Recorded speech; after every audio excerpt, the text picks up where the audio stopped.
Hello, and welcome to the For Her Empire podcast. I'm your host, Abby Malcher, and in this podcast, we address the personal and the business issues that female entrepreneurs face in their day-to-day lives.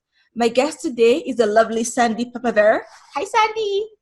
Hi, how are you? Thanks for having me today. Nice to have you. Okay, so Sandy is a sales and NLP strategist, and we're going to talk about how business owners can be more confident in their sales and putting themselves out there. But first, tell us a bit more about you. Thank you so much. I appreciate you having me on the show today, Abby. It's going to be Nice to fun have time. you. That great smile of yours lights everybody up, right? Oh! You talk. So thank you again. I'm really excited to be here. I think it's something that needs to be spoken about more frequently than it is now. I know I see a lot of sales strategists, sales coaches online on Facebook and Instagram. I see they pop up every day, LinkedIn and all your social media platforms. I think I do things a little differently, and it's something that has been ingrained in me since I'm a little girl, but I started formally selling at the age of 18. It was a good way to help my parents get me through college. My dad had a financial service company, and I started to work in sales capacity for him, helping him to set appointments. And everything back then was done per phone. It was either a door knock, we spoke to people, or you picked up the phone. And my dad was really pivotal in me becoming so confident in my selling ability, because he would tell me that everyone needs to know sales and everyone needs what you have in some way, shape, or form. You just have to find out if they're going to say yes or no. Okay. And the sooner you get to the no, the quicker you're done. So he used to walk into places and we'd go to furniture shopping. Next thing you know, he's got the furniture store owners as clients. So I learned very early on that it's okay to put yourself out there. It's okay, because if you're not doing it, someone else is doing it, and the people need to be served. Yes. And right. And I think that's really important for people to remember, that this isn't about sales being pushy or aggressive or sleazy. It's about someone needs your service. And if you don't put yourself out there to service them, you're not helping them. Yeah. And if you can become the best that you can be about, your service or your product, and understand that, they need it, someone's going to buy it from someone else if it's not you. Yes. So, right. If you come to a car dealership and they're standing there, they're going to sell you a car. If not, they're going to go down the street and they're going to find someone who will. So we have to get rid of the mindset that, it's not okay to put ourselves out there and speak and understand how we can service you the best that we can. So I kind of want to talk about that today. I think it's really important that women are heard more often than they are now. And instead of shrinking in society, we need to put ourselves, and men too. There's a lot of men who lack confidence in this arena as well. Okay. You know how you said you used to go door to door or by phone? What happens when someone slams the door in your face? It's just a rejection. So what happens, and I'm going to go really kind of into this later on too, but we have to remember that what's going on is not about us, it's about them. Okay. So two things that I want to say about that is people who fear rejection or fear, listening to someone say no to them is an internal issue with yourself. Okay. The person's not rejecting you, they're rejecting the situation. Oh. So if you can take yourself out of the situation and not attach yourself to the outcome, it doesn't hurt. They're either angry, mad, they're in the middle of something, you interrupted their day, they don't need your service, you didn't build up enough value. So it's unsolicited. You won't see a lot of that happening today as much. Back then, that's how people sold. Yeah. I still do cold calling. I still do cold emails. I think it's fine. I don't mind getting a no. Oh my God. No, it's okay to get it. Kill me on the inside. That's right. I mean, I think dating has a lot to do with getting told no too, and in the dating world, you know, I was married for 18 years and then I divorced and I started dating. And it was one of those things where you put yourself out there and then they're not rejecting you. It wasn't a good mutual fit. Oh. So if you can detach yourself from that outcome, you'll understand that there's something out there and there's someone for everyone. Ooh. And right, I like to dating coach. I like to say, if I can say this, I always say there's an ass for every seat. You know?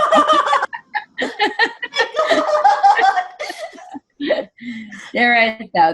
There's something for everyone, and if you can learn to hone in on the skill sets that are necessary. But first, we need to work on our mindset. So I've worked with thousands of salespeople in a trainer capacity, peer capacity, and a management capacity. Oh. I do things very differently than other trainers and sales managers because I work on people inside than out. Okay. I had the opportunity to work for Tony Robbins and Chet Holmes, and we did a lot of sales and sales coaching, and you were hot seated a lot, and you were brought to the spotlight when you couldn't even imagine that it was going to be your voice that you were hearing over the phone that day. And you would hear all the things you did wrong. Oof. Oh, God. And when there was probably 50, 60 of us on the phone call. And for those of you out there who know Tony Robbins, you know that this is no joke when you're on with someone who's a master at sales and persuasion, and same with Chet Holmes. So you knew you were only going to grow from that experience. So everything that you're going to grow, you're going to be embarrassed, and you're going to learn how to do it better. And then the more that you became comfortable with being uncomfortable, the more you put yourself to better, because you did not want to get that hot seat again. You didn't want to be brought to the limelight. You didn't want that spotlight again. Oh my God. So I find that a lot of women, no. Did anybody cry? I came from that line of working for a company for 12 years where every Tuesday morning we used to have to manually record our calls on a tape recorder, and everybody would play them in front of each other. Oh, I know. That's the real sales world.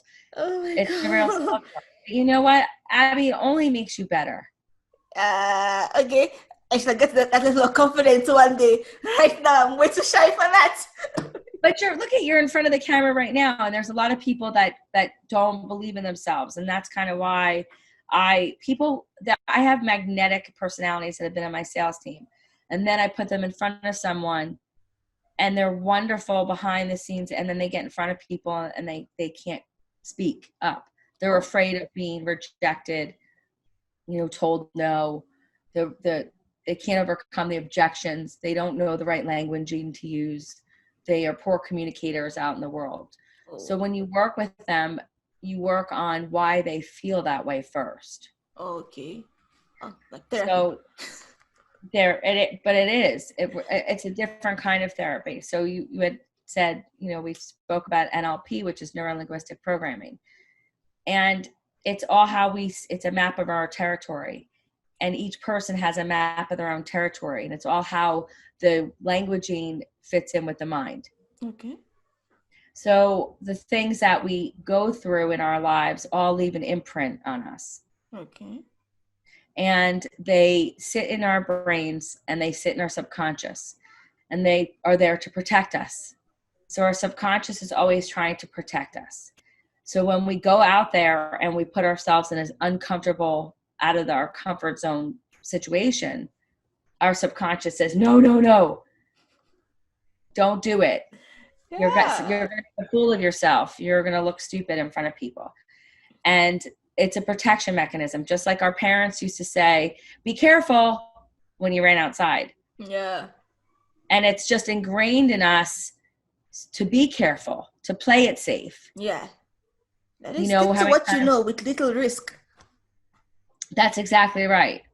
So imagine asking for a sale for more money than you've ever written a check for in your life. And that's why a lot of coaches out there create low-end offers, because they're afraid to put themselves in a position where they're going to be told, no, I don't deserve it. I'm not worth it. So I work with them on first a mindset, and it's a lot of identity work. Oh, And what I mean by identity work is exactly undoing what I just talked about. yeah, the whole subconscious, like, stay safe, stick to this lane. You don't have to go past this level. This is like unknown waters right now. Absolutely. And if we all stayed safe, there wouldn't be risk takers who do dynamic things. And our level of staying safe is fine if we can build up to whatever incrementally feels comfortable for us. It becomes the new comfort zone. And then we can surpass that through understanding why we are meant to keep falling backwards. So I'll explain what I mean. The Okay. identity work I do with clients is, it could be, I have men that own $10 million businesses that this happens to.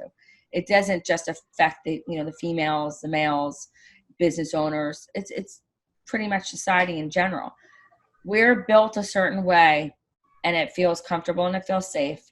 And so when we stretch out of that comfort zone, there's every day we have to fight that self-sabotage to return to that comfort. Yeah. Like an example of someone who wins the lottery, and then a year later they're broke. Because there's something inside of them that can't move past where they were, and their identity and who they are and how they look at themselves is that broke person. Oh, Or most where of it was they because were. they had no financial plan. They did not plan on how to have the money. So when it came, that they were like no structure in place. I'm like, where would this money go to right now? Just sort of like blow it up, thinking it's still there, and then boom, you're broke. And in a way, you're actually right. I mean, that's part of the plan. So I work with financial advisors to help their clients understand this concept as well, because some of their clients have a hard time understanding what future wealth would look like. So they sabotage their efforts and savings, or they pull their stock out too early, or they don't ride the wave of something like this COVID, and then they want to pull out their money because their mindset is keeping them stuck in the old habits and rituals, and which got them to where they were. That was terrible. Yeah. We can't get out of it. So we have to work on, so I have salespeople that are $1 million salespeople, and then we need to get them to 5 million. And once they start, getting up the ladder, they start pulling back down to where they were comfortable.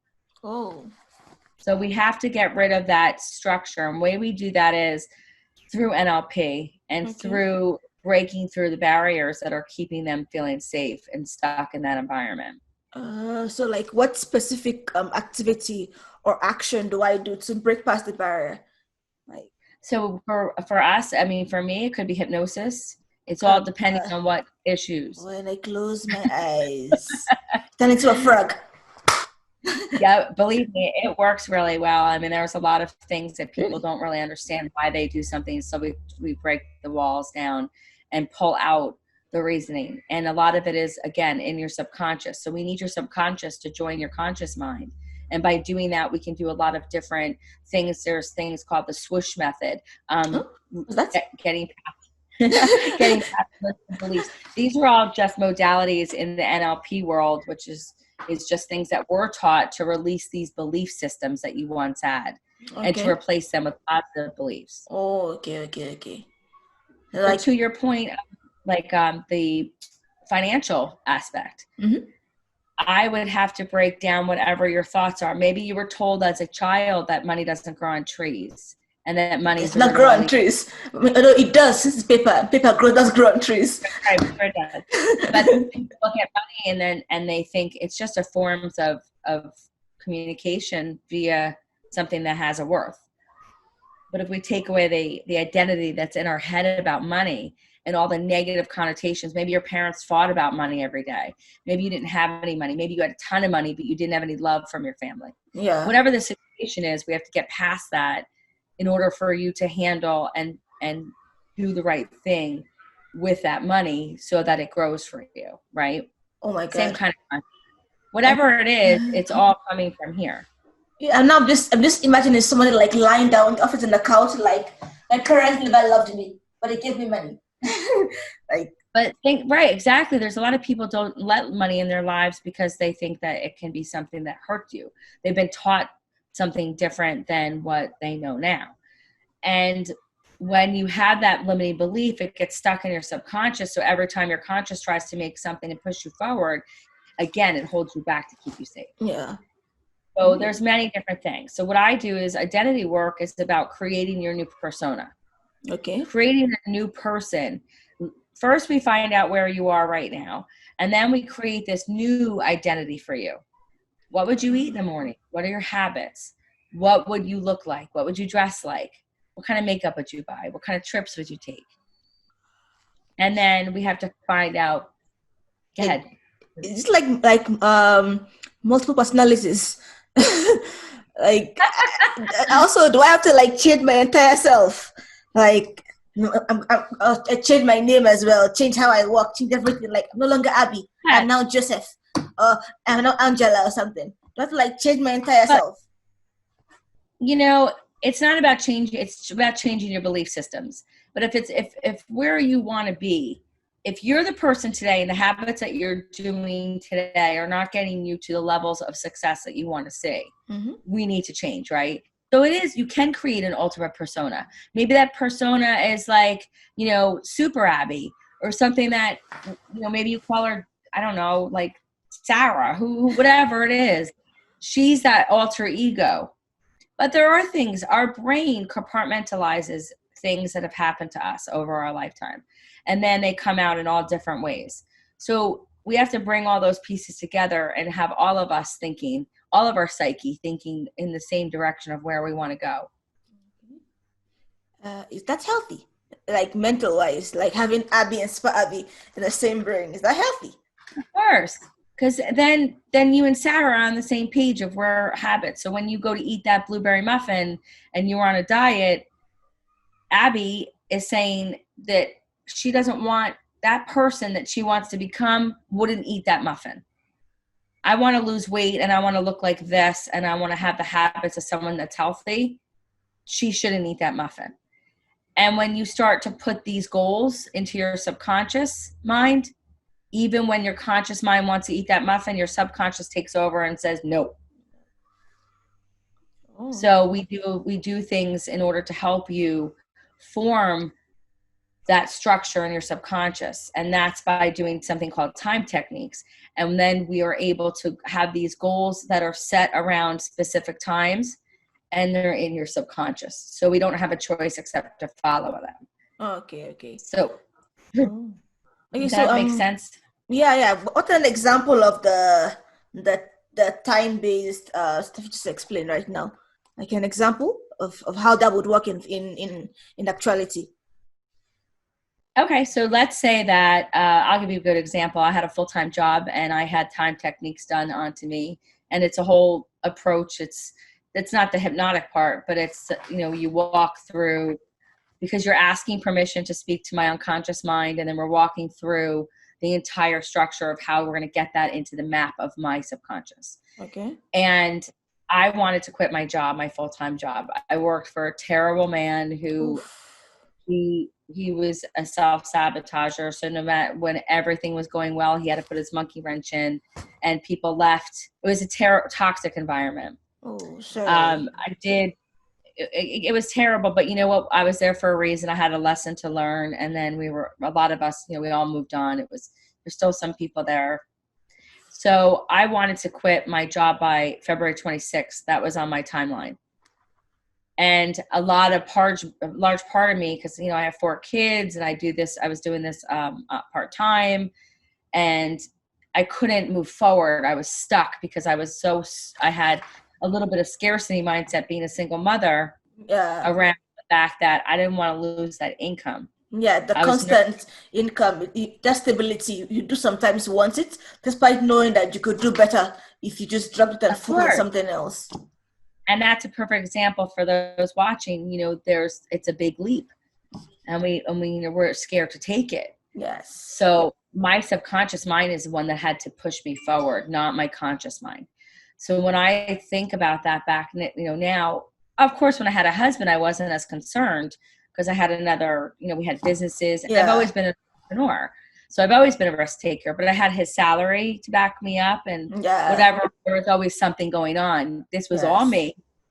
and my children, and not that he doesn't help me, he's wonderful, but I'm saying still in my You life. still want your own sort of stable income, Sure. so to speak. Yeah.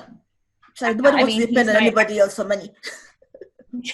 I mean, everybody deserves that, and they deserve that opportunity. Yeah. So I had put down February 26th, and I wound up leaving circumstantially by March 3rd. Well, it's not that much difference. Just, I don't It know, was a week. 5 days, 6 days. And what was interesting, though, is because my subconscious kept giving me this tools and the strategy and the courage to make the decisions to grow what I'm doing now and to leave that old toxic environment behind. And that's what happened. So we changed our identity.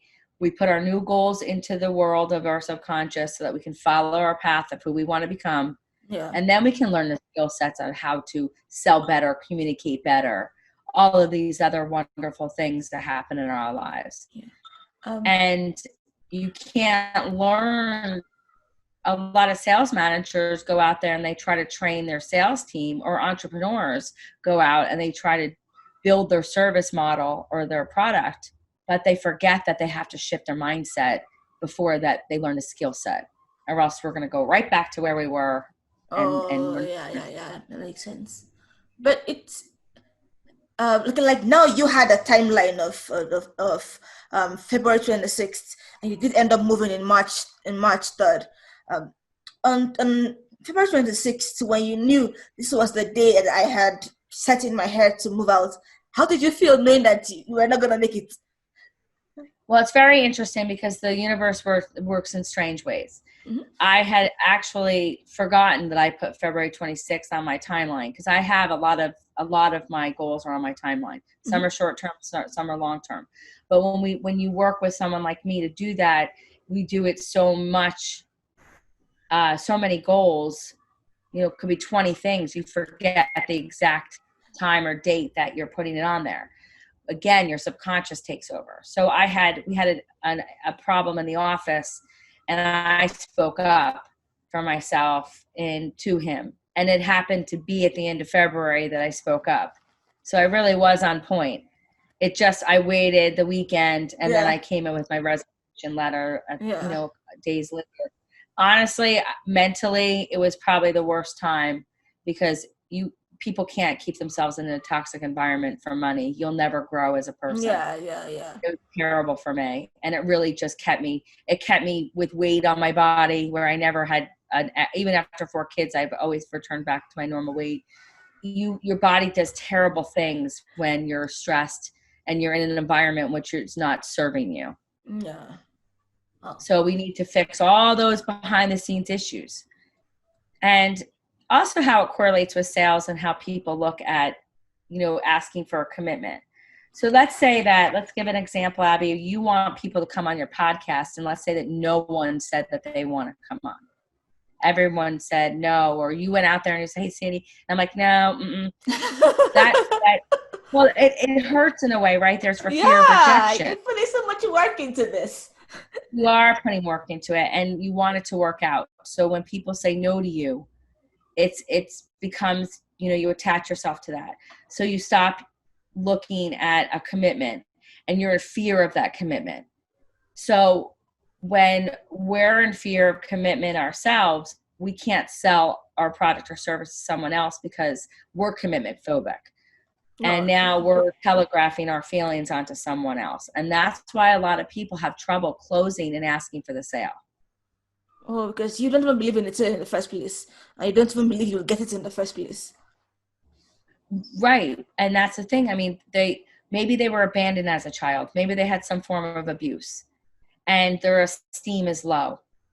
They don't have that confidence. It all goes back to what is inside our psyche, inside of our subconscious that formed us. So we need to work through those issues first. And you could think, I'm fine, I have no problem asking anybody for anything. But all these things are going to show up somewhere down the line, because every single one of us has something that, I call like the deep inner work that needs to be done. Okay. It's just a fact of life. Right. So what if I don't have any childhood traumas, but I'm still not uncomfortable, not very confident in making that sale, especially for like sales that involve like a lot of zeros in there. But now I have no childhood trauma. At least I think I'm fine. Yeah. So how do I sort of like dig deep to see what's this hesitation?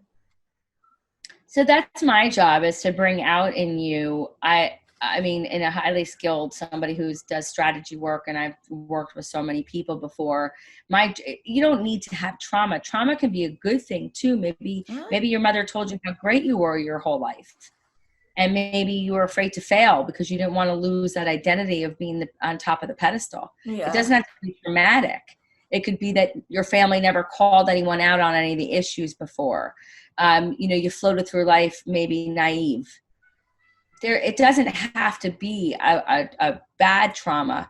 It can be something where it's just a feeling you have for some reason, where maybe you're the most popular kid in the class, and you went into college, and you were a homecoming queen and all that stuff. Whatever, you get to the point where I don't want to lose that identity as the top. Yeah, like so I don't want to. You don't want to go down. Right. Because nobody wants to go down. It's not fun. It's much easier to rise. So the thought of failing or falling down, people that are in that moment, it's not about trauma, but it's about how to release those emotions so that we can get to learn the skill sets and the strategy that's going to make you keep rising. Because if you're on top already, why do you want to go any further? So these are all the little things that working with someone like me will help you to bring out through a line of questioning and really deep understanding. Okay, so after I sort of create this new persona, and then I set time-based goals. So what's my next step here? So the next step is finding out honestly what you want to achieve and why you want to achieve it. We need to find out so let's say that if it's a sales capacity for you, you're running a business, right? So let's just put it this way. We'll do it on a business side. So now I need to find out what skill sets you're needing in order to get to next levels. Okay. So I have a toolbox. So every person, I have this great big toolbox like a carpenter. And after we get to, I come into your house and I look at what work needs to be done, what I have to fix. And then I have to decide what tools I'm going to use to fix them. Yes. And then once they're fixed, how are we going to make it look better? And how are we going to formulate a plan? Just like a blueprint. So it becomes a blueprint, and we find out how your business is going to run, what you want it to look like, what needs to happen on the financial side, what skill set, what strategies, who do you need to hire? How do you hire them? There's a whole different level. Yeah. Oh, there's a lot of stuff going into it. A lot of it, but then it gets to strategy. So skill set, then strategy. I mean, you still need the basic skill sets about how to pick up the phone and communicate with people. What questions do I ask when I'm talking to someone? What does that look like for me? How do I pick up the phone and say, hey, Abby, how is everything today? Oh, it's doing well. Thank you so much for asking. And you don't want to talk about your product or service. We need to find out, where your representation of the world is and how I can find out how I can be of service to you. Oh. So I do that through lines of questioning. And that's the skill set side. How do I overcome objections? Because if I call you and I ask you if you want to work with me and you say, no, I have to check with right? How many people say they have to check with their husband or their wives? Yeah. So now we have to overcome all of the objections. We have to learn proper ways to speak, proper negotiation. We have to worry about, not selling our services too low. How do we price your offers? How do we create a niche? There's a lot of variables that go into what I do. There's a lot going into this. So like typically, how long is this process then? Like a typical, I don't know, they call it a session, or I don't know, a typical, what do you call it? Training period? Like from the start, from the finding your persona, timeline, the strategy, like that's period of time. It takes like how long?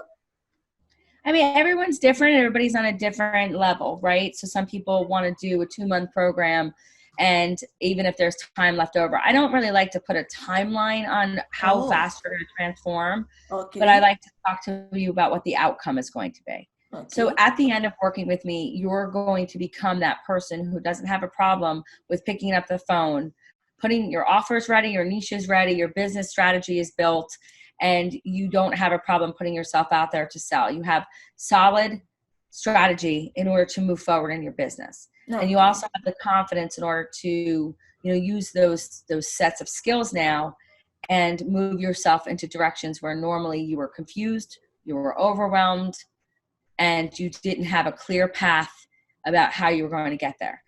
That's where you're going to wind up at the end. People who couldn't price their offers, they didn't know what their offers were. Now it's all clear, and we're ready to take actionable steps in order to make yourself move forward. So it takes you 2 months, maybe it needs 6 months. Some people may need a year. So it's a lot like a personal roadmap or like a business roadmap. Yeah, like with like some stops in between. Like at this point, you're gonna like find out your identity, what the problem is, what your persona is, and then create a new persona. Then you're gonna start creating goals for you. Then the strategy is in place to sort of work on yourself and work on your business. Ooh, okay, that makes sense. And then guess what? Every time that you fall down, having someone like me by your side or other fellow, people in my space, we're there to pick you up. We're there to put you back on track. Just like when people are learning how to run a marathon. Every day they go out, they don't start at running 26 miles. They start at 1 mile. Then maybe the next day it's 3 miles. Then they build themselves up. But then the days when they're not so good or they're having trouble getting to 10 miles, having someone like me to walk them through the process and to bounce off of and to just be there by their side so that we can strategize together. And you have that, you're borrowing and lending from my confidence in what I do. You're now gaining that momentum and you're knowing that you have someone by your side that's pushing you. I'm listening to your sales calls. Yeah. We're talking about them together. You're listening to my sales calls. Oh my God. I'm listening to them. You're coming back. God. We're writing down why you failed at that call, why that person didn't buy. Oh my God. And then we're going to figure out how to fix it so next time that person buys. Wow. Right? Aren't they like nervous or anxious that you are quite literally judging me and every single word I say? Aren't they nervous? So we need to talk about why you would think that someone who's in your corner trying to help you is judging you. Because you quite literally get to point out everything I did wrong. That's like the definition of judgment. How about if I also build up the things you did right so we remember to do that the next time as well? That'll be nice. So we're going to point both out. We want to repeat the things that we did right, and we want to better ourselves in the things that we didn't do well. And then all of a sudden we marry the perfect. That's right. And that's what I don't ever like using the word coach because I really find myself more as a strategist. I like to put the pieces of the puzzle. I can see it in my head. If I come into your world and you start telling me about your business, I can feel where you're off. I can feel where you're not going after the right ideal client. It's just all these years and all this experience and some of my gut intuition. I just see it. And then we are able to work together so that you don't need me anymore. And that you have a breakup song. You don't need me anymore. Well, you know what? I mean, I've had one of my coaches for the last 3 years, and she still checks in with me. We don't exclusively work together, but she still checks in with me. You just never get over that relationship. And I really care for my people because I know that they're putting their trust and their faith in me to make themselves better. Yes. And I wouldn't take you on if I didn't think that I could help you. There are people that I don't want to be someone's therapist. I'm not here to, do you know what I'm saying? Some people. It's like the entire package on you. Fix me. That's right. Fix me. But I'm tough. I hold you accountable. If you're one of those people who you're wishy-washy. I might be. I honestly, I have to say, you think you may be because that's who you tell yourself you are. Okay, they're a compliment. So once we get you out of that mind thinking, people who tell themselves, listen to our negative self-talk every day. I am wishy-washy. I'm not meant for more. I can't lose weight because this is just who I am. Like, we tell ourselves stories every day. We're our own worst enemies all the time. So when we can start to rebalance our thought process around, I had salespeople that literally couldn't work for the rest of the day after they would get someone who said no to them. Their whole day would be like you're just like miserable, like down in the dumps, like don't talk to me anymore. Because they couldn't get out of the outcome of, they couldn't escape. That's the psychology of selling. That's the psychology of putting yourself out there to date. I hear the same. It's very similar. Because when your relationships are good, your business is good, your health is good, life is good, right? Everything's good. So I had this one gentleman that I worked with for a while, and he would take it so personally if someone throw him out of the office. And you know what I would say to him? Holy crap! Get out. I would pull and I'd say, get back, get out. And he would be like, no, I'm done for today. I've gotten thrown out. I said, get out of the car. You're going to the next office. Oh my God, you're kind of harsh. You are kind of harsh. But let me tell you what. I did it. I had it done to me, and it was something that I was able to get over, that old identity of that person that took rejection. And I was able to overcome those feelings. And it's just another person on the other line. We're all human. It's just how we connect. And you know what I would tell them? You didn't do a good job building rapport, so they threw you out. You didn't push hard enough. You weren't persistent. You weren't persuasive. You didn't use the right language. You didn't care about her needs. You cared about your own agenda. You didn't care about hers. We need to find out why she wants to buy. Why does she want you here? You're interrupting her day. Give value first. And sell nothing. Offer value. And then he started to become doing it. Sticker somewhere. Sell nothing. Offer value. Yeah, it all is value. How many times have you heard people say, I'll do a month for free? I a lot of times when people, if they're on the fence because they're nervous about using a strategist or something, they've never been in my world, I'll say, listen, I'll do a month for free. And at the end of the month, if you think that it wasn't worth it, then we go our separate ways. And if you think it was worth it and you want to continue on, then you pay me then. Got my first job that way. Literally matched me to his office. Like, I can do this for 2 weeks. You pay me. Really? That happened to you, or are you just saying? That's how I got my first job. See? But that's how you sold yourself. Yeah. Because you said, I want to show you that I can add value to your life. So give me this opportunity. Brilliant. That's a brilliant concept. It's not giving your service away for free.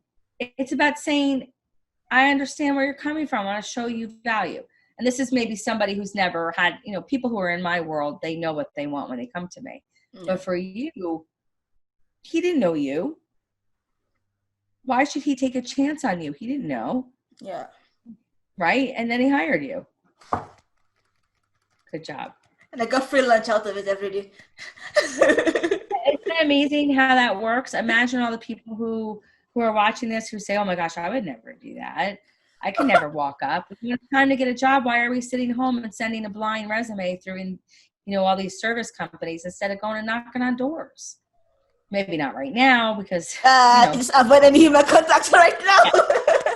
The things are a little different, but my first job, I walk up to people, I meet people out.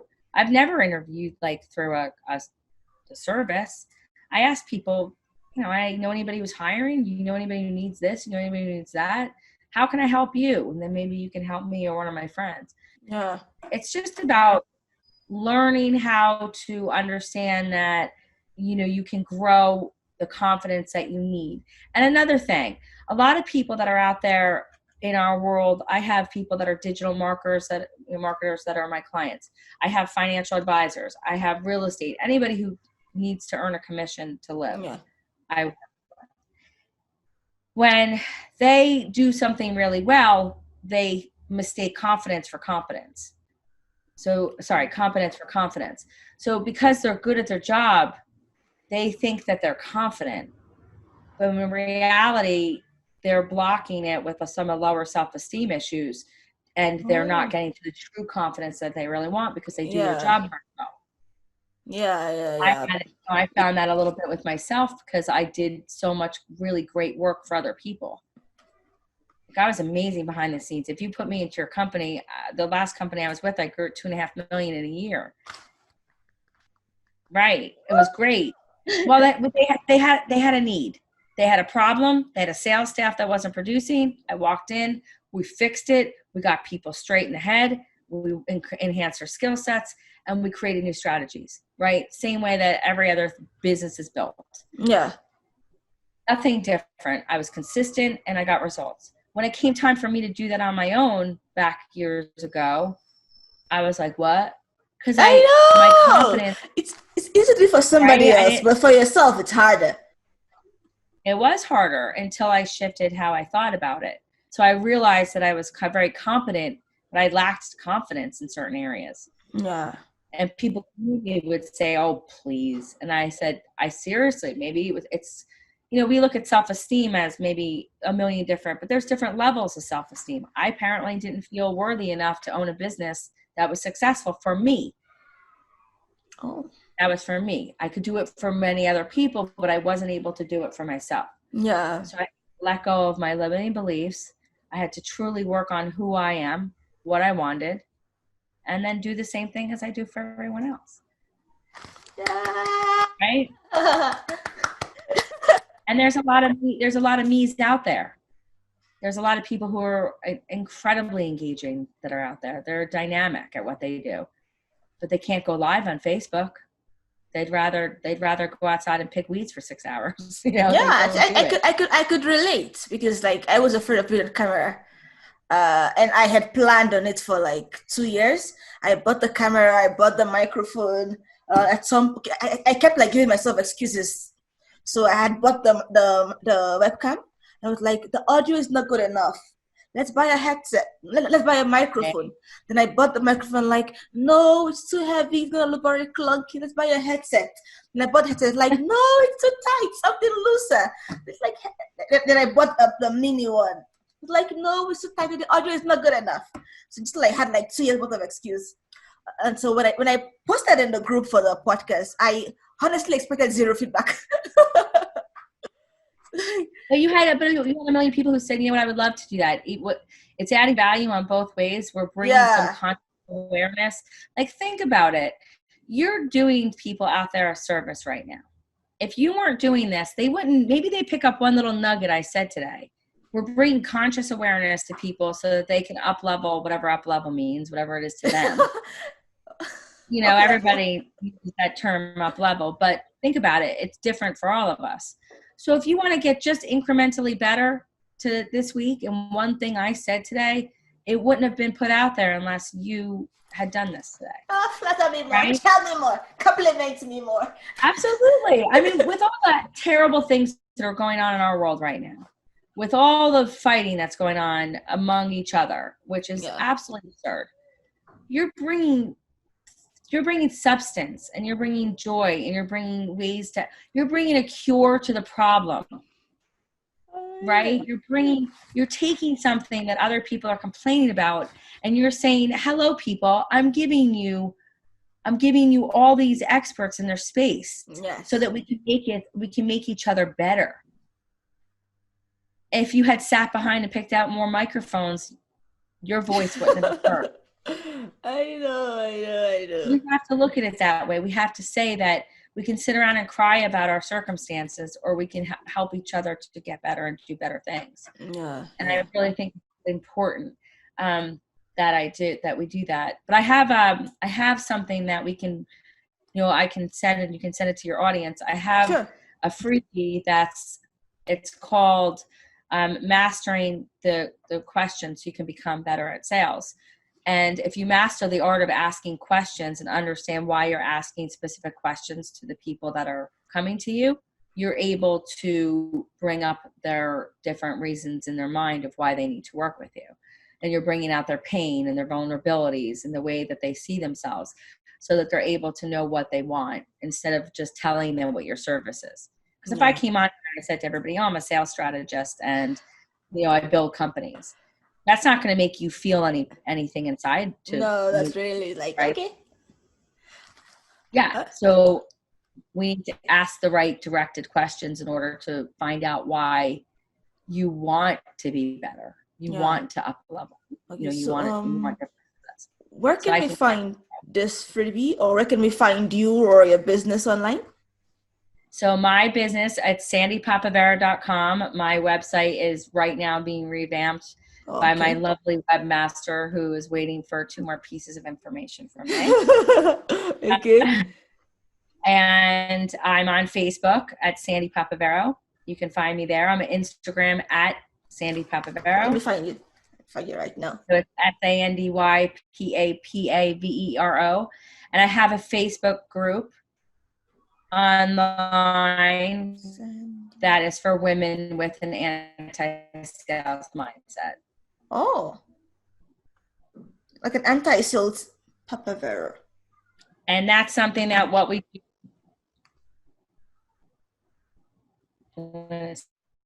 Found you. I think. Yeah. Whoa. I think that's you. Can you see this?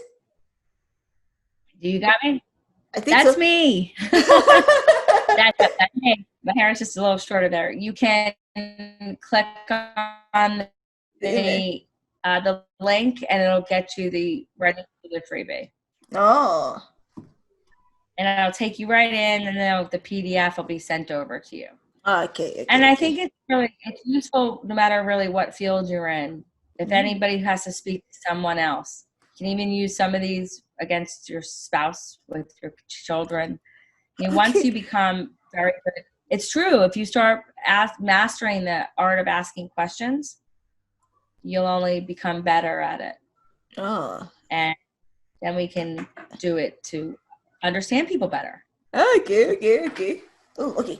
It's currently private, so I guess you're right. Your guy is still working on the website. You just follow me, and then I followed you. I tried clicking on the link, then it's private. I don't get to that. Whatever. I'll have to. My virtual assistant does some crazy stuff. I'll fix that. Yeah. And then we'll get you to click on that. I wonder when the link is private. Yeah, after we get off here, I'll make sure to fix it. So anybody who wants to go in there and get that, will get that. And I'm not a master at Instagram by any means, so I let somebody else handle that. Social media. I like your Instagram. It's kind of cute. Instagram is cute. I look adorable. For professional I like LinkedIn, but social media was new to me. So you follow me, I'll have to see, because I know I'll have to follow you back. Is there anything else that I can help you with, or that you want to know, or I wanted to ask. I know you do, from what you've explained, I know you do like the one-on-one coaching. Is there like a group session or like a team session for a company? Or definitely. Oh, okay. So if I work with get phone calls from a lot of sales managers who want me to come in and do some upper level languaging for, maybe could be real estate agency or for a financial advisory firm. Anybody who has a team, it doesn't have to just be a solopreneur and entrepreneur. Okay. My training is different. It'll go in for teamwork. It just isn't the same. That's why I don't really like to call myself a coach, because my wheelhouse was always in the other direction. It's just pivoting because we had to go online. Working one-on-one with people is different. But because I love synergy in the room when everybody's together. Oh. And creating that team atmosphere there's nothing better than having everyone in there that's getting better each day. Like, think about it. And if you have, was there something a reason why you're asking that, or? I've noted 2 reasons now, because if you're talking about like creating a persona and then having goals, and then I know creating a persona, that's more of a one-on-one thing. But then the business strategy, if you're like an existing business, I feel like that would involve more than one person. So I wanted to know how like the persona for one person will link into like business strategy for a team, unless you do like coaching within the team and then individually at the same time. Well, I do a lot of it at the same time, because everybody starts to work on themselves. If you're doing a group session, it depends what it is. But if we're working, first of all, if I ever get called in to do a session with the team, I need to work with the owner too. Okay. or else you're going to have complete dysfunction within the organization. Okay. Because now they're learning something different, and the boss is on a different wavelength, and he's not growing with his team. It's an appetite for destruction. That's never going to work. Oh. So in a group setting, let's say I do a master class where there's 10 people on my call for having 10 solopreneurs or 10 business owners. We are working individually. We're still doing it. Anytime I ever run a master class, though, there's a training, and then we implement the training. Okay. And then there's a one-on-one. Each month you're getting a one-on-one call. Okay. So you get like 3 packages, so to speak. Yes. Because that's private. I mean, that's between us. That's not something that you want to, not that you don't want to discuss everything with the people that are on the call. But you really do want to, yeah.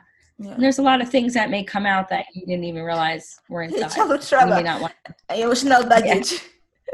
Yeah. Believe me, we've all been down the path. Yeah. So yes. You also mentioned that you like a physical meeting because of the synergy and all that.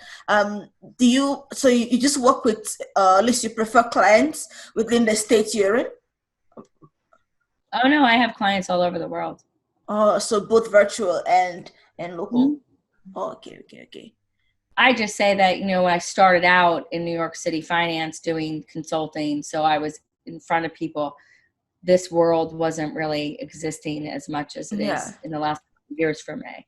And then about 4 years ago, I started online, and I would have clients in Australia, New Zealand, wherever. Being that we're 1 second apart on video, you can serve anyone. Yes. It's just a different kind of shift. That's all. Now, my last question is: have there been any misconception that a client had about what you do? Like maybe they had like a different idea about what you would do for them, or maybe they had like a different expectation. I'm very clear in my expectations when we start out. So if we have any kind of miscommunication, I'm constantly reiterating what you're going to have an outcome for each call. So we have my philosophy, and I've worked with a lot of coaches, and I mean personally I hired. Okay. And I felt like sometimes I never knew. I don't care about your engagement period with me. If you tell me you're going to work with me for 2 months, that's just a time period. I want to know what exactly I'm getting by the end of those 2 months, or what your expectation of me. If I don't put the work in, I'm getting, and I've been that person who didn't put the work in before. I've had my should we admit that in public? Yeah, we all have, I have to be human too. I had these learning curves. So I used to hire, buy a course and do nothing with it. I had the best of intention. So that's why I hold my people very accountable to me. I want you to get results. I'm not here just to say at the end of 2 months, okay, we're done with our time together, move on. I want to see results. Why else do I want to work with you? So for me, the expectations are very clear from the beginning, and I have a very solid plan. And each day you're going to know what you had to work on. You're going to know what you have to come back as homework. Oh. And that's what is going to lead you to that transformation. If you put the work in, then you're going to get to that marathon and run those 26 miles. If you tell me you're doing the work and you're not going to make it past the half-mile mark.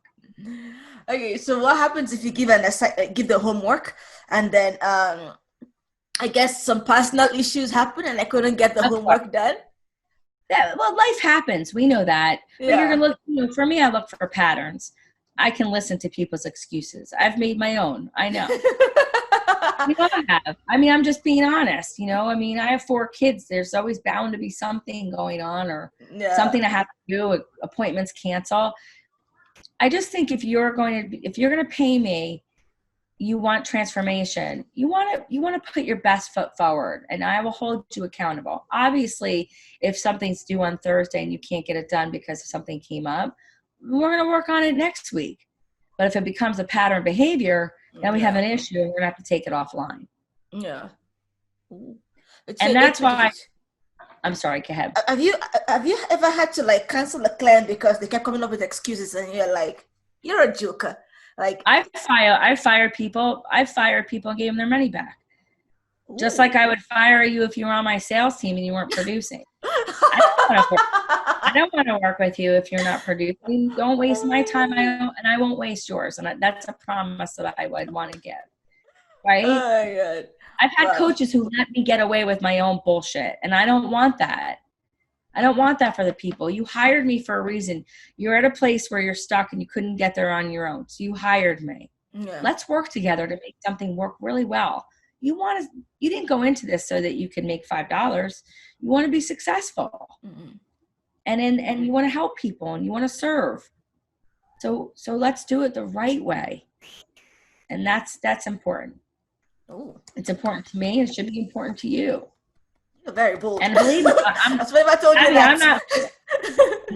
I'm not for bold. everyone.